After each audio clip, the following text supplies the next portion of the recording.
Benvenuti ad ATH. Oggi parleremo di imboccature. Quante volte si è parlato di imboccature in tutte le maniere, chi è pro, chi è contro, ma alla fine dentro la bocca del cavallo esattamente cosa succede? Noi ce lo siamo chiesti, per questo oggi abbiamo provato a fare un esperimento. Cosa abbiamo fatto? Abbiamo qui con noi il teschio di un cavallo, anzi meglio di una cavalla, perché vediamo che non ci sono i canini, e abbiamo provato ad applicare le imboccature. Ora vedremo il filetto, poi vedremo le altre imboccature. Chiaramente per semplificare la cosa parleremo delle imboccature principali, parleremo del filetto, del morso spezzato e del morso con ponte intero. Chiaramente parlare di tutte le imboccature è impossibile, ce ne sono un'infinità, però parlando di queste tre famiglie principali riusciremo a capire il senso di questo lavoro. Avere un teschio ci permette chiaramente di vedere all'interno della bocca del cavallo, ci permette di capire cosa succede nella bocca del cavallo. Abbiamo ricreato anche una lingua finta in modo da capire quanta pressione avviene all'interno della bocca del cavallo. E questo elastico ci permette di ricreare in un certo senso le commessure labiali della bocca.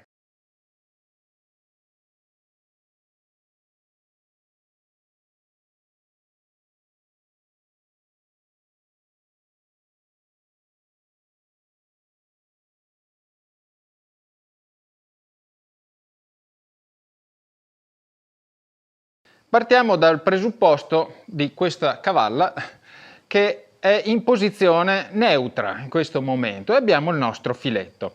Avete visto già dai nostri video come noi cerchiamo di ribadire sempre il lavoro con il filetto che deve essere fatto con una mano specialmente in apertura e mai tirando verso di noi. Questo per quale motivo? Qui lo vediamo chiaramente.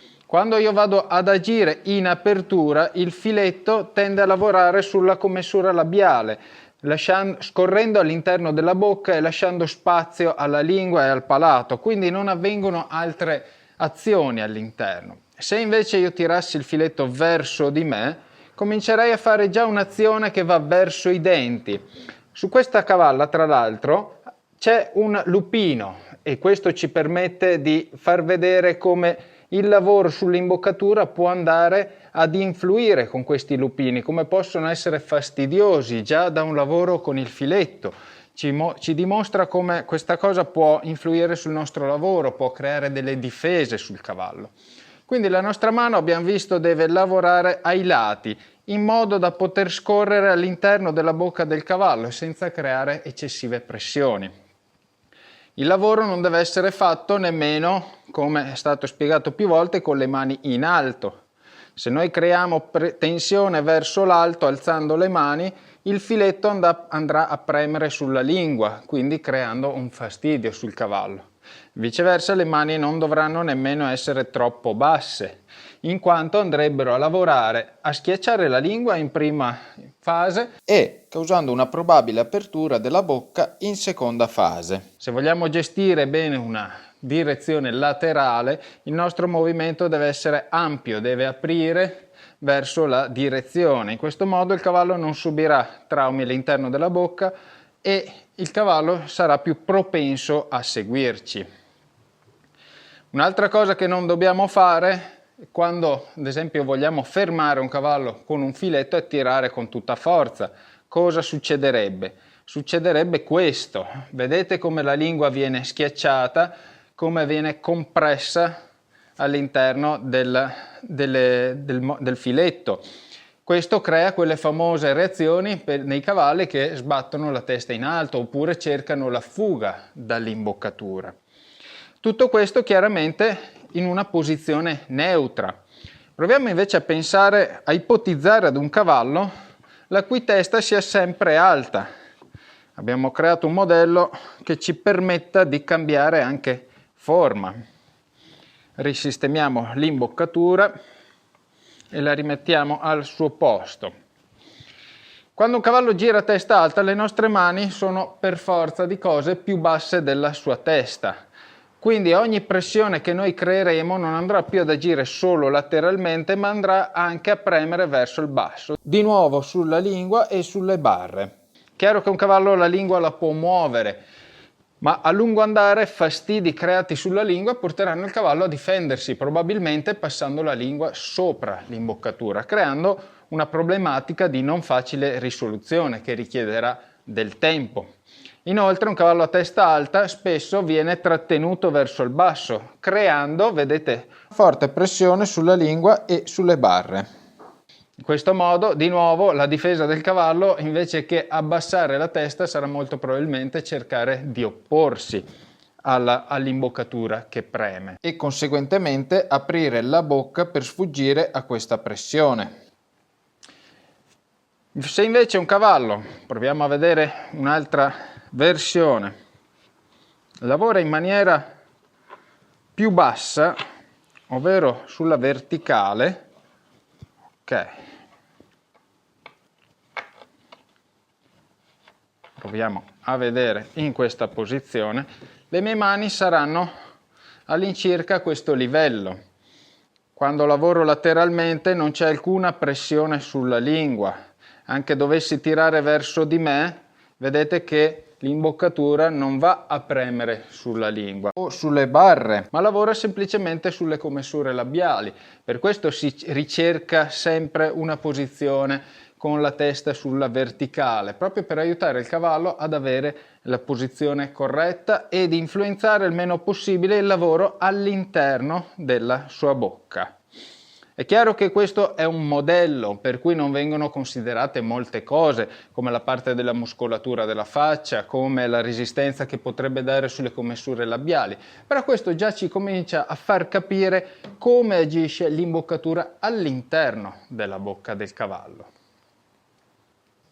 Un errore comune da parte dei cavalieri è non regolare correttamente l'imboccatura. Spesso mi capita di vedere delle imboccature estremamente lunghe. Qual è il danno di un'imboccatura lunga? Chiaramente un'imboccatura lunga ha molto spazio per giocare all'interno della bocca, quindi il cavallo, non riuscendo a trattenerla, rischia che con i suoi movimenti la faccia sbattere all'interno della bocca, creando conseguente fastidio. Inoltre, quando andremo a lavorare, in questo caso un filetto in redine laterale, vedete come l'imboccatura tende a scivolare all'esterno della bocca. Viceversa, quando invece cercheremo di trattenere il cavallo, la pressione andrà tutta sulle barre. Ci sarà pochissimo lavoro sulle commessure labiali, dove invece il filetto dovrebbe andare a lavorare. Quindi la regolazione dell'imboccatura è estremamente importante. Vedete inoltre come all'interno il filetto rimanga sempre appoggiato al palato, in quanto non abbiamo più la tensione che dovrebbe dare la trattenuta della testiera. Un'imboccatura lasciata morbida continuerà costantemente a pesare verso il basso e a creare tensione invece sul palato.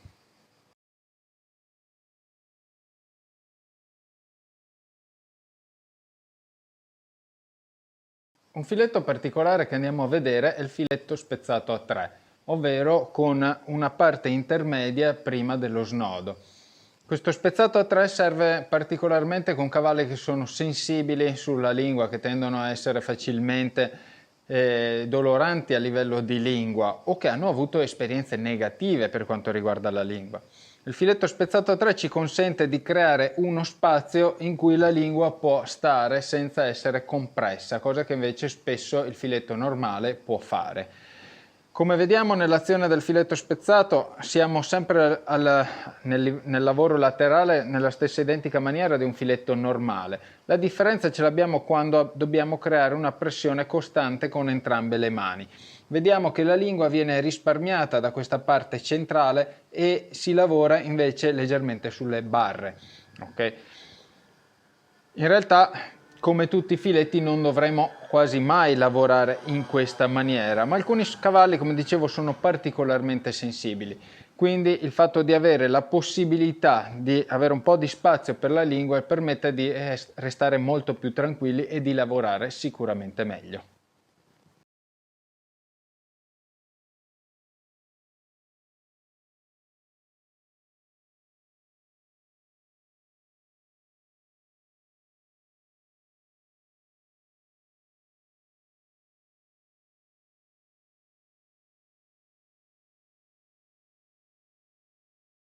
Passiamo ora a un morso spezzato a leve. Il morso spezzato a leve sapete che deve andare in contatto, le famose due pieghette che dobbiamo vedere ai lati della bocca. Le leve agiscono all'interno sul cannone, in questo caso spezzato, per alzarlo. Il barbozzale fa da punto di appoggio per permettere alla leva di funzionare. Inoltre l'azione delle leve e del barbozzale andranno a creare una pressione sulla nuca agendo sulla testiera. Già ancora prima di partire possiamo vedere un dettaglio ben importante. Dovendo portare il morso più corto rispetto al filetto, in questo caso rispetto al lupino il morso è praticamente già in appoggio. Se anche non ci fosse il lupino saremmo comunque molto più vicini ai denti. Questo vuol dire che quando andremo a lavorare sull'imboccatura è molto probabile, c'è il rischio di andare a toccare, a colpire i denti, chiaramente con conseguente dolore da parte del cavallo. Ma vediamo come lavora il morso. Il morso andrebbe lavorato a una mano, la sua funzione, in caso di testa chiaramente in posizione neutrale come in questo caso, richiederebbe il lavoro sulle leve, quindi l'azionamento del barbozzale e perciò una conseguente azione. L'azione qual è? La pressione sulle barre, sulla lingua e sul palato. Okay? In questo caso si richiede al cavallo di trovare un punto di fuga da questa pressione abbassando la testa. Il morso spezzato ci consente di lavorare ancora un pochettino come il filetto, aprendo e chiudendo, ma vedete che lo spostamento, lo slittamento è decisamente inferiore rispetto a un filetto, in quanto la struttura stessa, il barbozzale, le leve impediscono al morso di scivolare all'interno della bocca come un filetto. Quindi il suo lavoro deve venire fatto a una mano e sempre verso il cavaliere. Vediamo posizioni diverse invece del cavallo. Se avessimo un cavallo a testa alta, ecco qui, la mia azione sarebbe a questo punto. Vedete che la pressione ora è maggiore sulle barre e sulla lingua e minore sul palato. Il barbozzale non sta più lavorando bene, cerca un punto di appoggio per poter lavorare. Quindi in questo caso saremo costretti, per avere un buon lavoro, ad alzare particolarmente le mani per poter far sì che l'imboccatura lavori correttamente. Viceversa, una mano molto bassa limiterebbe il lavoro dell'imboccatura, riducendo di fatto l'effetto della leva. Vediamo ora invece un cavallo a testa bassa, quindi sulla verticale.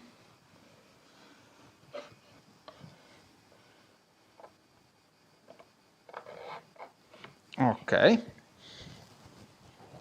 La nostra mano in questo caso sarebbe a questa altezza. Vedete che con una minima tensione vado subito a lavorare all'interno della bocca, mi ci vuole meno pressione rispetto al caso precedente. La leva entra subito in funzione, una volta rilasciata torna ad essere neutrale. Questo perché il lavoro si ha sulle commessure labiali, quindi la posizione corretta per un cavallo con il morso dovrebbe essere sulla verticale. In questo caso avremo il massimo risultato. Un errore ricorrente di chi fa monta americana spesso è quella di usare in maniera scorretta la redine d'appoggio, specialmente quando siamo in presenza di un morso. In maniera scorretta cosa significa? Significa che la redine d'appoggio non diventa più una redine d'appoggio, ma diventa una diretta, ovvero io voglio girare il mio cavallo a sinistra, appoggio redine, stacco redine in modo da chiedere al cavallo la mia girata. Se il mio cavallo non gira, molti fanno l'errore di esagerare nella richiesta, facendo diventare la redine d'appoggio una redine diretta. Cosa succede all'interno della bocca? Che la pressione avviene proprio all'interno della bocca, sulla parte destra della lingua e sulle barre nella parte destra. Quindi il cavallo, per togliersi da questo fastidio, da questa pressione, girerà molto probabilmente la testa a destra, esattamente dalla parte opposta a dove vorremmo andare. Viceversa, nel lato opposto, cosa succede? l'imboccatura non fa alcuna azione e il cavallo non ha nessuna pressione all'interno della bocca.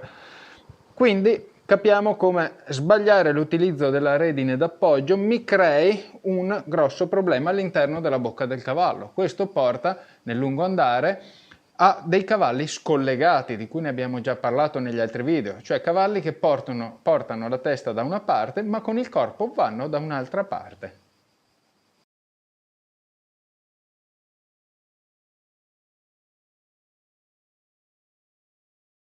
E siamo alla terza e ultima famiglia di imboccature, il morso intero con ponte. In questo caso abbiamo un correctional, uno probabilmente dei più diffusi e conosciuti. Fin da subito vediamo come prima, dovendo ricercare un appoggio stabile all'interno della bocca, come l'imboccatura sia molto vicina ai denti. In questo caso con il ponte, inoltre, la lingua resta all'interno del ponte, non dando più la possibilità al cavallo di sollevare o togliersi dalla pressione dell'imboccatura, cosa che invece accadeva con le precedenti imboccature. Quindi l'imboccatura si poggia direttamente sulle barre del cavallo. Abbiamo la testa in posizione neutra e proviamo a vedere la sua azione. Io tiro, le leve entrano in azione, il barbozzale fa da appoggio all'interno. Il ponte si alza e preme sul palato, all'esterno, o meglio sulla parte più laterale della bocca, il cannone dell'imboccatura sta premendo invece sulle barre, chiedendo quindi al cavallo di cedere verso il basso. Infatti sappiamo che i morsi sono delle imboccature che nascono per richiedere la flessione verticale del cavallo. Non a caso, se io provassi a fare un movimento laterale, vedete che praticamente non c'è alcun movimento. Non è come un filetto che l'imboccatura permette il movimento all'interno della bocca. In questo caso l'imboccatura è bloccata all'interno della bocca, non può muoversi. Vediamo ora invece diverse posizioni della testa e come l'imboccatura va a lavorare in queste diverse posizioni. Se il mio cavallo è a testa alta, le mie mani saranno probabilmente in questa posizione e vedete come la compressione sia costante. Anche rilasciando la pressione, le leve tendono a stare verso il basso e il ponte a rimanere costantemente alzato, portando quindi il cavallo a una sensazione costantemente di fastidio e causandone quindi l'apertura della bocca. Viceversa, la posizione corretta invece richiederebbe al cavallo di rimanere sulla verticale, quindi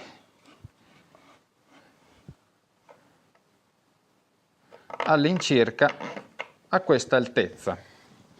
In questo caso non vi è più pressione sulla bocca perché le leve cadono morbide verso il basso, la minima azione della mano permette di entrare in contatto.